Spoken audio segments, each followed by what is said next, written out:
जी बच्चों, गुरु मंत्र YouTube channel में आप लोगों का एक बार फिर से स्वागत है। और आज हम लेके आए हैं 11th वालों के लिए पहले चैप्टर का दूसरा पार्ट, जिसमें हम लोगों को पढ़ना है एरर के बारे में। और शुरू करने से पहले अभी तक अगर आप लोगों ने चैनल को सब्सक्राइब नहीं किया है तो सबसे पहले चैनल को सब्सक्राइब कर लें और लाइक शेयर करना तो बिल्कुल भी ना भूलें। ठीक है, आज शुरू करते हैं हम पार्ट टू। पहले चैप्टर का जो है वो एरर से रिलेटेड है। तो चलो इसके बारे में हम समझते हैं कि ये एरर होता क्या है और ये कहाँ से उत्पन्न होता है और कैसे उत्पन्न होता है। तो सबसे पहले हमने ये देखा होगा कि जब भौतिक राशियाँ, हमने इससे पहले वाले पार्ट में हमने भौतिक राशियाँ पढ़ाई थी। भौतिक राशियों के बारे में हमने आपको ये समझाया था कि जिनका संबंध सीधा भौतिक परिघटनाओं से होता है और जिनका मापन प्रत्यक्ष या अप्रत्यक्ष रूप से किया जाता है, उन्हें हम भौतिक राशियाँ कहते हैं।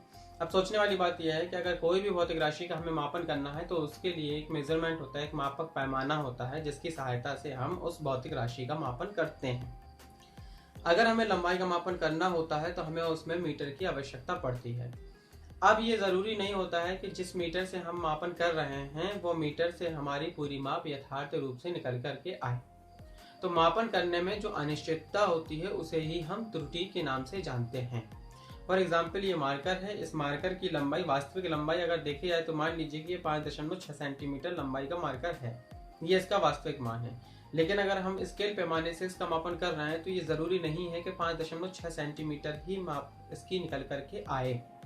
हो सकता है कुछ कम भी हो और हो सकता है कुछ ज़्यादा भी हो। तो ये जो अनिश्चितता है इसी को हम त्रुटि कहते हैं। एक सीधे तौर पे हम ये समझ सकते हैं कि एक किसी भी वस्तु का वास्तविक मान लीजिए कि 5.6 सेंटीमीटर है और जो हमने प्रेक्षित मान लिया, यानी कि जो हमने मापन किया जिसका, उसकी वैल्यू निकाली क्या, 5.5 सेंटीमीटर। तो इन दोनों का जो अंतर होगा 0.1 सेंटीमीटर, यही आपका एरर कहलाएगा, यही आपकी त्रुटि कहलाएगी।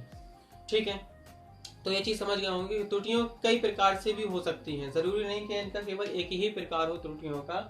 ये लापरवाही के कारण भी हो सकती हैं, ये मापक यंत्रों के द्वारा भी हो सकती हैं। अगर मान लीजिए प्रेक्षक है और कोई वस्तु का मापन कर रहा है, किसी भौतिक राशि का मापन कर रहा है और वो खुद में लापरवाही बरत देता है, तब भी त्रुटि होने की संभावना हो जाती है।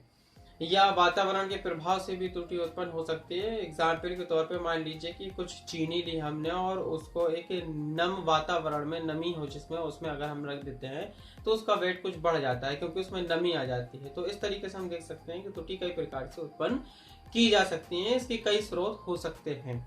खास तौर पर जो हमें त्रुटि पढ़ना है वो 2-3 प्रकार होंगे उसके। एक होगा आपका निरपेक्ष त्रुटि, एब्सोल्यूट एरर। दूसरा होगा आपका भिन्नात्मक या सापेक्ष त्रुटि, जो होगी आपकी रिलेटिव एरर। और तीसरा होगा आपकी प्रतिशत त्रुटि, यानी परसेंटेज एरर।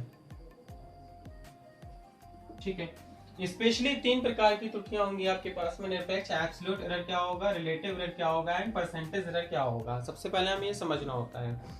तो सबसे पहले आप ये समझते हैं जो एब्सोल्यूट एरर है वो है क्या। एक्चुअली में वो होता ये है कि जैसे अभी हमने आपको बताया कि इस मार्कर की एक्चुअल जो वैल्यू है, जो लंबाई है, इसकी लेंथ जो है वो 5.6 सेंटीमीटर है मान लीजिए। और अब हम इसका मापन कर रहे हैं तो ये ज़रूरी नहीं है कि हम 5.6 से ही मापन करें। कभी हम 5.5 भी माप सकते हैं, 5.4 भी माप सकते हैं, 5.7 भी मापन कर सकते हैं हम। तो इन दोनों के बीच का जो अंतर आ रहा है, यानी कि वास्तविक मान जो रियल वैल्यू है उसकी और जो हमने पैमाने से मापा है, इन दोनों के बीच का जो अंतर है, जो भी डिफरेंस होगा, वो आपका एब्सोल्यूट एरर कहलाएगा। फॉर एग्जाम्पल, इसकी एक रियल वैल्यू है A और हमने जो पैमाने से मापा वो वैल्यू थी A1। इनका जो डिफरेंस होगा वही आपका कहलाएगा एब्सोल्यूट एरर। तो ये जो डेल्टा A है ये आपका एब्सोल्यूट एरर कहलाएगा। फॉर एग्जाम्पल, हमने दूसरी बार मापन किया और उसके बाद में हमारी वैल्यू A2 आई, तो इन दोनों का जो एरर होगा वो डेल्टा A2 कहलाएगा, ये डेल्टा A1 कहलाएगा।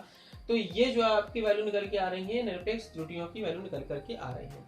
इसके साथ साथ एक चीज और भी होती है कि अगर हम इनकी बहुत सारी, जैसे हमने एक बार परीक्षण किया, 2 बार किया, 3 बार किया, 4 बार किया, तो इनका अगर हम समांतर मार्ग निकालें, मतलब delta A1 plus delta A2 plus dot dot dot delta A3 delta A4 upon में n परीक्षण अगर हम करें तो ये जो टोटल ओवरऑल वैल्यू कहलाएगी डेल्टा A, ये माध्य निरपेक्ष त्रुटि या औसत निरपेक्ष त्रुटि कहलाएगी। माध्य निरपेक्ष त्रुटि जैसे हम कहेंगे। निरपेक्ष त्रुटि तो आपकी ये हो गई, अलग अलग एक एक बार परीक्षण करेंगे, एक एक बार निकल के आ जाएंगी। और औसत निरपेक्ष त्रुटि यानी इन्हीं का अगर हमने समांतर माध्य निकाल लिया तो वो आपका निरपेक्ष माध्य निरपेक्ष त्रुटि कहलाएगी, जिसे हम डेल्टा ए से व्यक्त करते हैं। तो ये दो चीजें बन गई आपकी, निरपेक्ष त्रुटि और माध्य निरपेक्ष त्रुटि। अब हम पढ़ते हैं कि रिलेटिव जो एरर होता है वो क्या कहलाता है, सापेक्ष त्रुटि हम कैसे कहते हैं। तो आप यहाँ पर समझिए कि माध्य निरपेक्ष त्रुटि क्या है, डेल्टा ए है। तो माध्य निरपेक्ष त्रुटि डेल्टा ए हो गई, और रियल वैल्यू इसकी क्या थी, कोई भी जिसका मापन कर रहे थे उसकी रियल वैल्यू ए थी, तो हमने अपॉन में ए कर दिया। तो ये जो वैल्यू बन करके आ गई ये आपकी सापेक्ष या रिलेटिव त्रुटि आ गई, या ऐसे हम भिन्नात्मक त्रुटि भी कह देते हैं। ठीक है, यानी हम यूं कह सकते हैं कि किसी भी भौतिक राशि के लिए उसकी माध्य निरपेक्ष त्रुटि और वास्तविक मान के अनुपात को भिन्नात्मक त्रुटि या सापेक्ष त्रुटि अर्थात रिलेटिव एरर हम कह सकते हैं। तो डेल्टा ए अपॉन ए निकल के जाती है। तीसरा हो गया। इसके बाद जो लास्ट एक आपका एरर बचता है परसेंटेज एरर। परसेंटेज एरर का मतलब ये है कि हम इसे अगर 100 से मल्टीप्लाई कर दें तो ये परसेंटेज एरर बन जाता है, delta A upon A into 100।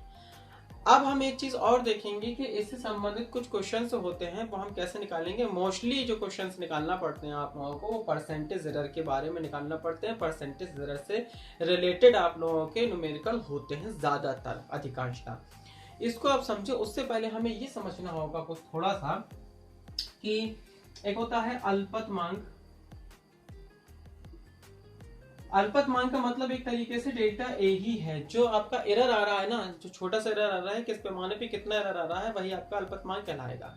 इसकी सिंपल सी लैंग्वेज में आप एक ठोस भाषा में ये समझ लीजिए कि अगर मान लीजिए कोई भी वैल्यू है लेकिन उसमें कोई डेसिमल नहीं लगा हुआ है, कोई वैल्यू है 1 2 3 4 टू इनफाइनाइट, 1 2 3 टू इनफाइनाइट, इसमें कोई भी डेसिमल नहीं है ना, तो उसमें जब कोई डेसिमल नहीं होता है तो फिर उसका जो अल्पतमांक होगा अर्थात डेल्टा ए का जो मान होगा वो हमेशा और हमेशा 1 होगा।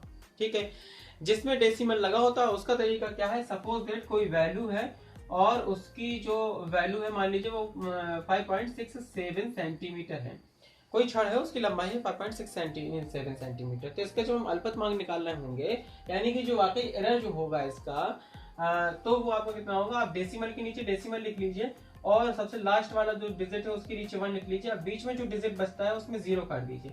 तो ये डेल्टा ए बराबर, यानी कि डेल्टा ए बराबर आप कितना आ गया 0.01 सेंटीमीटर, ये इतना अल्पतमांक कहलाएगा। एज ए एग्जाम्पल और भी समझ लेते हैं, अगर मान लीजिए 5.5 सेंटीमीटर होता तो इसका अल्पतमांक आपको कितना निकल कर क्या आता है, डेसिमल के नीचे डेसिमल, लास्ट वाले डिजिट के नीचे लास्ट वाला डिजिट, अब इन दोनों के बीच में कोई भी डिजिट नहीं है तो इसका अल्पतमांक कितना निकल के जाएगा 0.1 सेंटीमीटर। एज ए एग्जाम्पल अगर मान लीजिए आपके पास में 3.245 सेंटीमीटर है, इसका अल्पतमांक क्या होगा, तो डेसिमल के नीचे डेसिमल, लास्ट डिजिट के नीचे 1 और इन दोनों के बीच में 2 डिजिट बचे तो इसका अल्पतमांक 0.001 सेंटीमीटर हो गया। यानी कहने का मतलब आप समझ गए होंगे कि डेल्टा ए हमें कैसे निकालना, जरूरी नहीं यहाँ पर ए से ही मामला हो, कुछ भी हम किसी से भी डिनोटेट कर सकते हैं, A B C X Y Z, anyway किसी से भी हम डिनोटेट कर सकते हैं। तो अगर मान लीजिए हमने ये कह दिया कि एक छड़ की लंबाई आपकी 5.5 सेंटीमीटर 5.5 सेंटीमीटर है, तो इसमें परसेंटेज एरर कितना होगा, तो आपको ये पता होना चाहिए इसमें परसेंटेज एरर कितना होगा। तो सबसे पहले हमें ये पता है कि ये ए इसकी रियल वैल्यू है, जब उसकी रियल वैल्यू है तो हमें डेल्टा ए का मान निकालना है। डेल्टा ए का मान हमें कैसे निकालना है, डेसिमल के नीचे डेसिमल लिखना है, 1 डिजिट के नीचे 1 आ जाएगा तो ये 0.1 सेंटीमीटर हो गया। अब हमें परसेंटेज एरर के लिए हमें फॉर्मूला पता है, delta A upon A into 100। Delta A की वैल्यू आपके पास में 0.1 है अपॉन रियल वैल्यू आपकी 5.5 है इंटू 100, इससे डेसिमल से अलग करेंगे और ये जितना भी आ जाएगा 1 पॉइंट जो कुछ भी आ रहा होगा वो उतना परसेंटेज इसका आ जाएगा निकल के। तो मैक्सिमम परसेंटेज एरर से रिलेटेड आपके सारे क्वेश्चंस होते हैं। फॉर एग्जांपल अभी हम इसमें एरर के बारे में कुछ और चीजें आपको बताएंगे, उसके बाद आप समझेंगे। देखते हैं कैसे। इसमें होता क्या है कि कुछ फॉर्मूलेस होते हैं, जैसे हमने परसेंटेज एरर के बारे में आपको बताया। मान लीजिए कोई वैल्यू है a is equal to B की पावर c। अब इसके लिए हमें a की वैल्यू के लिए जो a रियल वैल्यू, इसके लिए हमें रिलेटिव एरर निकालना है, यानी कि भिन्नात्मक त्रुटि निकालना है, या फिर हमें परसेंटेज एरर निकालना है। तो हम कैसे निकालेंगे, बात को समझें। अगर हम इसमें दोनों तरफ log लेंगे तो यहाँ पे क्या बनेगा आपका log a, और घात आपने पढ़ा होगा कि log में आगे आती है, तो यहाँ पर मतलब आप लिखेंगे इसे क्या, log b की पावर c, तो c आपका क्या आ जाएगा, आगे जाएगा c log b आ जाएगा। अब अगर हम इसमें डिफरेंशियल कर दें, मतलब कि अवकलन कर दें, तो इसका अवकलन कितना log a का हो जाएगा 1/a, और a का आप लिख सकते हैं डेल्टा a। तो फाइनली ये कितना बना, डेल्टा a अपॉन a बन गया। चलो अपन ऐसा लिख लेते हैं। फिर इसमें सी तो जो तो रहेगा और फिर यहाँ पर बी का बन जाएगा डेल्टा बी अपॉन बी।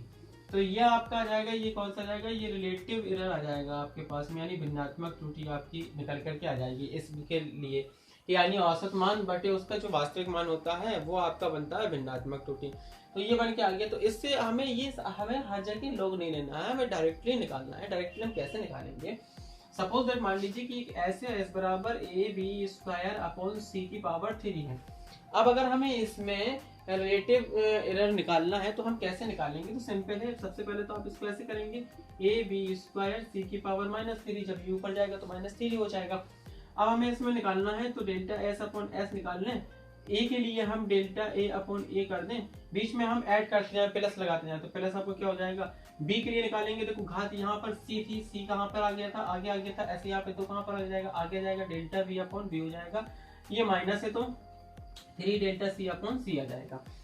ये है रिलेटिव एरर। लेकिन अगर हम मैक्सिमम रिलेटिव एरर चाहते हैं, अधिकतम भिन्नात्मक त्रुटि, तो अधिकतम भिन्नात्मक त्रुटि में टोटल वैल्यू क्या होती है, पॉजिटिव होती है। तो फिर ये हम इधर पे क्या लिख सकते हैं, मैक्सिमम लिख सकते हैं। तो फिर ये मैक्सिमम रिलेटिव एरर कहलाएगा आपका, अधिकतम भिन्नात्मक त्रुटि कहलाएगा। अधिकतम भिन्नात्मक त्रुटि में कहीं पे भी नेगेटिव साइन नहीं होगा, टोटल नहीं होगा, कहीं पे भी नहीं होगा, ठीक है। अब अगर हमें इसे परसेंटेज एरर बनाना है तो हमें इसे मल्टीप्लाई बाई क्या करते हैं 100, तो ये आपको क्या बन जाएगा, परसेंटेज एरर बन जाएगा। तो फार्मूले के अकॉर्डिंग हमें परसेंटेज एरर निकालना हो या मैक्सिमम रिलेटिव एरर निकालना हो तो हम इस तरीके से निकाल सकते हैं। ये बात आपको क्लियर हो गई होगी कि हम किस तरीके से आप फाइंड कर सकते हैं। अब इसके बाद में ये तो थी आपकी एरर। एरर के बाद में हम कुछ चलते हैं आपके पास में जिन्हें हम कहते हैं सार्थक अंक, है ना, सिग्निफिकेंट फिगर। सार्थक अंक होते क्या हैं, तो ये सार्थक अंक का मतलब है कि अगर हमें किसी भी भौतिक राशि को व्यक्त करना है और उस भौतिक राशि को व्यक्त करने के लिए हमें जितने नंबरों की आवश्यकता पड़ेगी, जितने अंकों की आवश्यकता पड़ेगी, उनको हम क्या कहते हैं, सार्थक अंक कहते हैं। जैसे हमने ये कहा था कि इस मार्कर की लंबाई 5.56 सेंटीमीटर है, तो इसमें जो सिग्निफिकेंट फिगर है वो आपका कितना है, 3, ये 5 और 6। तो किसी भी भौतिक राशि को हमें व्यक्त करना है, उस भौतिक राशि को व्यक्त करने के लिए जो भी नंबर्स की आवश्यकता होती है उनको हम सार्थक अंक कहते हैं। कुछ चीजें इसमें मोस्टली ध्यान रखने वाली होती हैं, इसके कुछ नियम भी होते हैं, जैसे एक दो एग्जाम्पल करके बता देते हैं आप लोगों को, बाकी देख लीजिएगा। जैसे अगर हम ये कहें कि किसी भी नंबर में कितने सिग्निफिकेंट फिगर होंगे, कितने सार्थक अंक होंगे, तो उसके कुछ नियम होते हैं। नियम का मतलब ये है कि जैसे अगर मान लीजिए हमने 057 लिखा है तो ये 0 काउंटेबल नहीं होगा। ये 0 तब काउंटेबल होगा जब दो नॉन जीरो नंबर होंगे। नॉन जीरो नंबर के बीच में जितने भी जीरो नंबर्स होते हैं वो हमेशा काउंटेबल होते हैं, लेकिन नॉन जीरो नंबर के बिफोर अगर जीरो होंगे तो वो काउंटेबल नहीं होंगे, बल्कि आफ्टर अगर जीरो होंगे तो वो काउंटेबल हो जाएंगे। एज ए एग्जांपल 560, अगर कुछ ऐसा है, इतना सेंटीमीटर है, तो ये आपका काउंट हो जाएगा, लेकिन 056 तो ये 0 आपका काउंट नहीं होगा। लेकिन अगर हम कहें कि 5001 है तो ये आपको काउंट हो जाएगा और यहाँ पर 4 सिग्निफिकेंट फिगर निकल करके आ जाएंगे। इवन यहाँ पे 5.007 अगर ऐसा भी होगा तब भी यहाँ पर 4 सिग्निफिकेंट फिगर निकल करके आ जाएगा। इसमें एक खास नियम ये होता है कि जब हम 2 या 2 से अधिक ये मान लीजिए एक भौतिक राशि, एक मार्कर है ये, और इसकी लंबाई हमने 2-3 बार परीक्षण किया और 2-3 बार परीक्षण करने के बाद में हमने इसकी वैल्यू निकाली 5.56, एक बार हम निकाली 5.57, एक बार हमने निकाली 5.1, केवल इतनी ही निकाली। अगर हमें इसे ऐड करना हो तो ऐड करने के लिए नियम ये होता है कि जब हम इसे ऐड करेंगे तो इसका जो ग्रैंड टोटल होगा उसमें डेसिमल के बाद में उतने फिगर आना चाहिए, उतने डिजिट आना चाहिए जितने की मिनिमम डिजिट है डेसिमल के बाद। समझो आप यहाँ पे डेसिमल के बाद कितने हैं, 2, यहाँ पे डेसिमल के बाद 2 हैं, या मान लीजिए यहाँ पे 3 भी होता तो डेसिमल के बाद 3 है और यहाँ पे डेसिमल के बाद 1 है। तो अगर हम रियल वैल्यू देखेंगे यहाँ पर ग्रैंड टोटल में कि बाकी सार्थक अंक कितने होंगे, तो वैसे तो अगर आप यहाँ पर देखें तो यहाँ पे बन रहा है आपका 3, 13, 5, 5, 10, 11, 12, ये आपका बन रहा है कितना, इतना, मान लीजिए ये इतना बन रहा है। लेकिन सिग्निफिकेंट फिगर जो आपका बोलेगा वो आपको कितना कॉल करेगा, 16.2 को कॉल करेगा। क्यों? क्योंकि हम यहाँ पे देखेंगे डेसिमल के बाद मिनिमम फिगर कितना था, 1 था, तो हमें जो ग्रैंड टोटल है उसके बाद मिनिमम फिगर कितना निकालना है, 1 ही निकालना है।